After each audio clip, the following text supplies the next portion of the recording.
I have made more than 1,100 videos for this channel since my first upload in the summer of 2017, but only 3 of those videos have specifically been about Hull City, though I have managed to sneak in a few cheeky references here and there on many more occasions.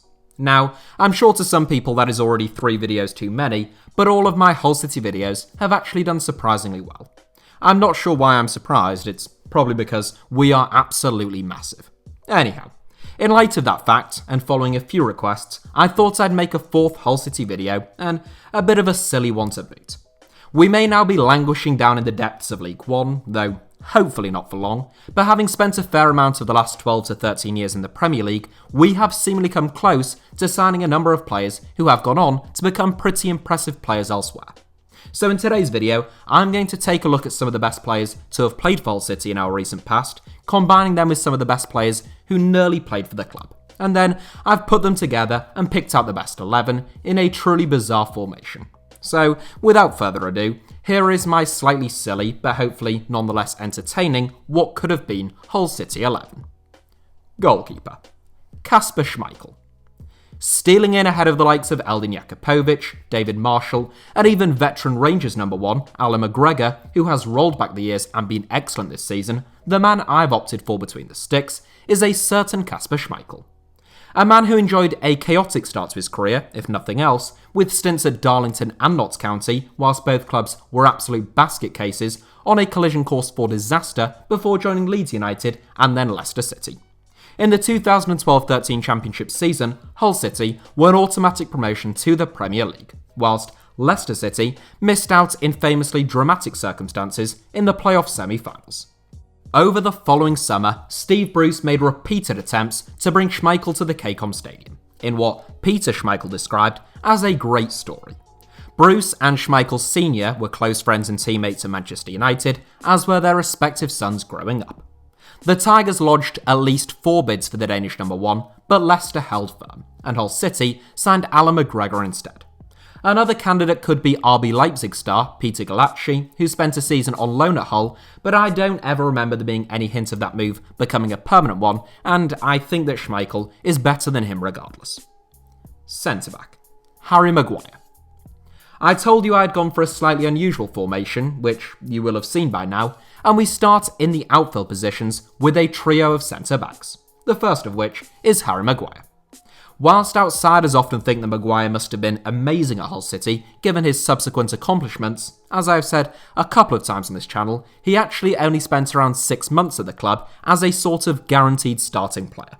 Steve Bruce never seemed wholly convinced, and whilst Mike Phelan gave him increased game time, it wasn't until Marco Silva came in that Maguire really flourished, earning a move to Leicester City.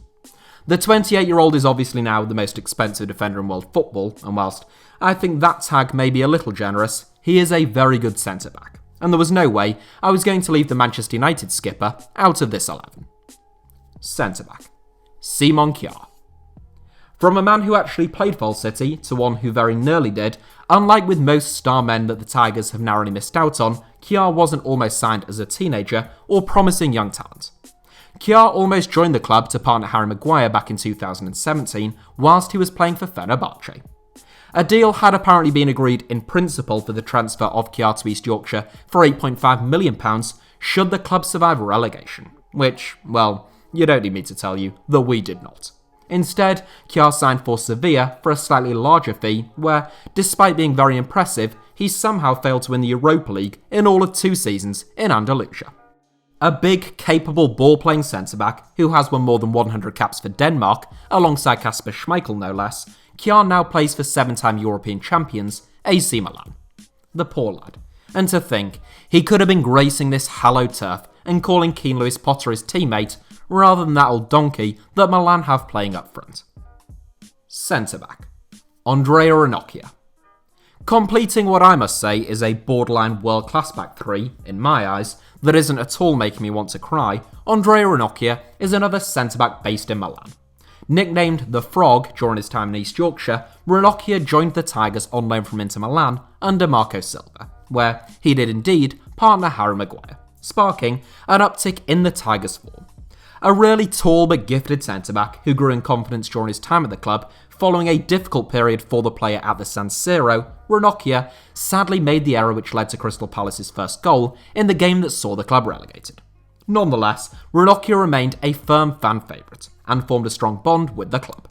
Despite the Tigers' relegation, the Italian international was willing to join Hull City on a permanent basis and help them win promotion back into the top flight. Sadly, with Inter Milan demanding €12 million and Ranocchi's wages way out of whack with anything the club wanted to spend in the second tier, the move never materialised. Defensive midfield, Virgil van Dijk. Some people say that you can't start 4 centre-backs in 1-11, but I, much like Tony Pulis in fact, laugh in the face of such unambitious claims. Whilst Big Tone likes to go with a flat back 4 or 5 of 6'5" centre-backs, I've gone with the back 3 and another centre-back sitting just in front of them. Certainly, height ought not be an issue in this 11. Simon Kjaer is 6'3", Harry Maguire and Virgil van Dijk are both 6'4", and Andrea Ranocchi is 6'5". Virgil van Dijk obviously offers a great deal more than size, and the man heralded as the best centre-back on the planet by most prior to his ACL injury earlier this season came fairly close to a move to Hull City in 2015. It came as a consequence of Steve Bruce sunning it up in Barbados, where he was enjoying an evening meal alongside Kenny Dalglish and Celtic's largest shareholder, Dermot Desmond. Those two let the cat out of the bag as to how good Van Dijk really was, but despite his best attempts, Bruce missed out on the Dutchman to Southampton, who were willing to cough up Celtic's £13 million asking price. Defensive midfield, Jake Livermore. Partnering the 2019 Ballon d'Or runner-up in front of our back 3 and giving the rest of this team plenty of licence to attack is one Jake Livermore. A man with a penchant for the roulette wheel during his time at the Cacom Stadium, Livermore spent 3.5 eventful years at Hull City, if one includes his season on loan from Tottenham. Sold to West Brom in January 2017 for £10 million by Marco Silva to free up some funds to sign his own targets, Livermore will never be the most naturally gifted or inventive midfielder, but he's powerful, disciplined, and he knows his limitations. I must admit, I have been a bit underwhelmed whenever I have seen him this season, given he is now West Brom's captain, but he gives this 11 some balance and structure, so the England international just about gets the nod. Right wing back, Jarrod Bowen. Yes, I've got Jarrod Bowen at right wing back. No, he isn't a right wing back. Live a little, would you? Where is your imagination? An immense wide man who carried Hull City for at least 2 seasons, I often said that if Bowen had an extra yard of pace, he'd probably have joined a top 6 team rather than West Ham. Well, as it turns out, this season at least, it looks as though he has joined a top 6 team, and possibly even a top 4 team, depending on how the end of season running goes. An absolute bargain at just £25 million, subject to add-ons, Bowen has been excellent ever since signing for West Ham, whether that be playing out wide or occasionally through the middle. Of course, he's much deeper than he'd like in this 11, but with Maguire, Kjaer, Ranocchi, Van Dijk and Livermore all behind him, I'd say he'll have plenty of attacking freedom. Left wing back, Andy Robertson. On the opposite flank, we have a player who would be much more at home playing as a wing back. During his time at Hull City, a number of people used to suggest playing Robertson further forward on the left flank. I always thought that was nonsense, since the Scots' best balls into the box are those fast whipped deliveries that he curls in from deep, rather than flashing the ball across the box after getting to the byline. Robertson's time at East Yorkshire was a real learning curve for the youngster, who enjoyed a meteoric rise in both the Scottish and English games. I must admit, I couldn't have envisaged him becoming quite this successful at Liverpool, but his style of play is tailor-made to the way in which Jurgen Klopp wants his team to play, and credit to Robertson for the way in which he has continued to improve his game, and particularly his defensive positioning. Right wing, Nicola Pepe. Jarrod Bowen and Andy Robertson would provide the real width in this 11, but then you have an incredibly lively front 3 to cause the opposition even more headaches. Hey, it might be unorthodox, but I can see this defensive 3-4-3 formation taking world football by storm before long. It reminds me a bit of the default formation that Classic 11 used to have on one of the old FIFA games, if any of you can remember that. But anyhow, I digress. In the January 2017 transfer window, which, as you've probably gathered by this stage, was a pretty busy one for Hull City, the Tigers, West Brom and Newcastle United were all showing an interest in young Angers wide man Nicola Pepe.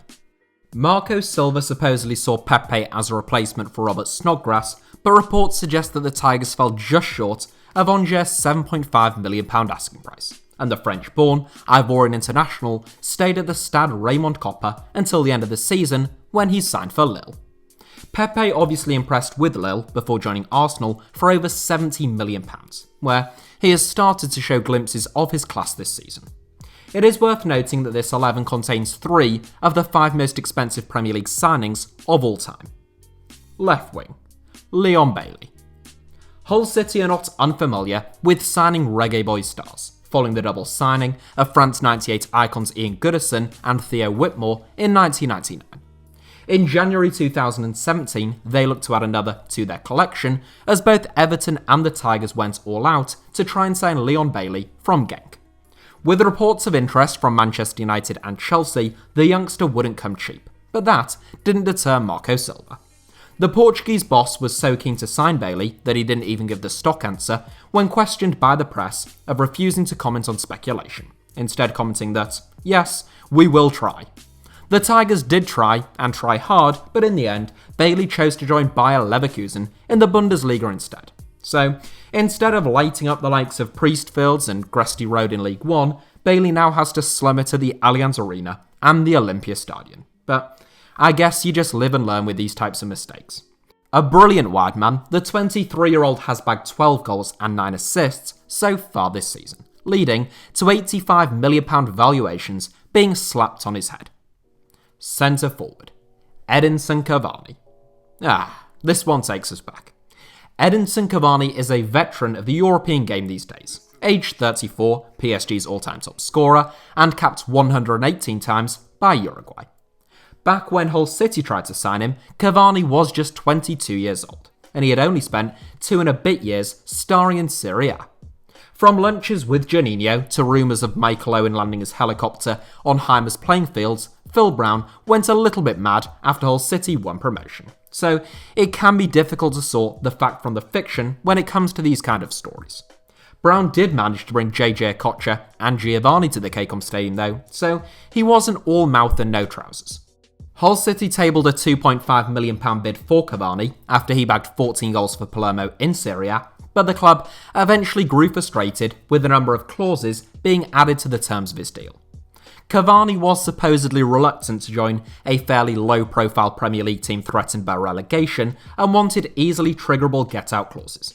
The Tigers eventually pulled the plug and went after Alvaro Negredo instead, who was also unconvinced and ended up signing for Sevilla.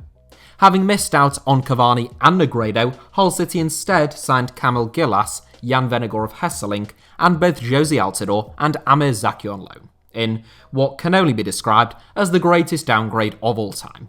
Still, Jan Venegor's shirt made for a funny photo and a good chant. It's just a shame that we were relegated that season and that our top scorer was Stephen Hunt with 6 goals, I suppose.